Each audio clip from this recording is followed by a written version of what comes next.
బంగ్లాదేశ్ నుంచి భారతదేశం వచ్చి తలదాచుకుంటున్నటువంటి షేక్ హసీనా విషయంలో బంగ్లాదేశ్ రప్పించడంలో బంగ్లాదేశ్ రాజకీయ నాయకులు, అక్కడ ఉన్నటువంటి న్యాయస్థానాలు, ప్రభుత్వాధికారులు, అలాగే ప్రభుత్వ నేతలందరూ కలిసి ప్రగల్భాలు పలికారు. భారత్ నుంచి షేక్ హసీనాను ఎలా రప్పించుకోవాలో మాకు తెలుసు, ఎలా తెప్పించుకోవాలో మాకు తెలుసు, అన్ని మార్గాలు మా దగ్గర ఉన్నాయని ఒక్కొక్కడు ప్రగల్భాలు పలికాడు కదా. ఇప్పుడేమొచ్చేసి అందరూ కూడా తల దించేశారు.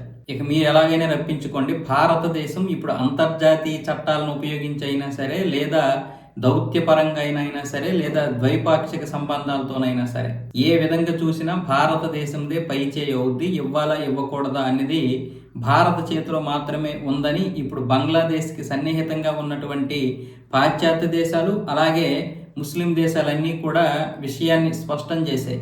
ఇక్కడ ఆవిడ 1400 మంది చావుకి కారణమైంది కాబట్టి ఆవిడపై మరణశిక్ష వేయడం జరిగింది. అలాగే మరికొన్ని నేరాల్లో ఆవిడకి జీవిత ఖైదు కూడా వేశారు. ఇక ఇవ్వడం ఇవ్వకపోవడం భారత దయ, భారత్ ఇస్తుందని ఆశిస్తున్నాం. అలాగే ఆవిడ ఇక్కడి నుంచి వేరే దేశం వెళ్ళిపోతుందనేది కూడా అదంతా కూడా ఫేక్ ప్రచారం, అదంతా మీడియా సృష్టించినటువంటిదే తప్ప భారతదేశం వేరే దేశం అయితే పంపించనివ్వదు. భారతదేశం ఆవిడ్ని భద్రంగానే చూసుకుంటుంది. కాకపోతే ఆవిడ్ని మాకిస్తే ద్వైపాక్షిక సంబంధాలు ఇంకా మెరుగుపడతాయి, భారత్ మీద మాకు ఆ నమ్మకం ఉందంటూ తౌహీద్ కూడా చెప్తున్నాడు ఆ విదేశాంగ మంత్రిత్వానికి సంబంధించినటువంటి ప్రతినిధి.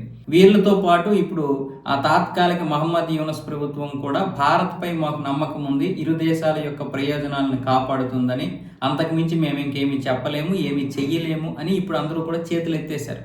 ఎందుకంటే ఫిబ్రవరి 5వ తారీఖున ఎన్నికలు వస్తున్నాయి. ఆవిడని తీసుకొచ్చి ఉరిశిక్షిస్తే ఇటు ప్రతిపక్షము అధికార పక్షము రెండూ కూడా ఎన్నికల కోసం వెళ్ళాలని చూస్తున్నాయి. కానీ భారతదేశం అక్కడికి ఇవ్వడానికి ఎందుకు ఒప్పుకుంటుంది? ఈవిడ్ని ఇవ్వగానే చిత్రహింసలు పెట్టి ఆవిడ్ని ఉరిశిక్ష వేస్తారు. అది భారతదేశానికి మాయన మచ్చ.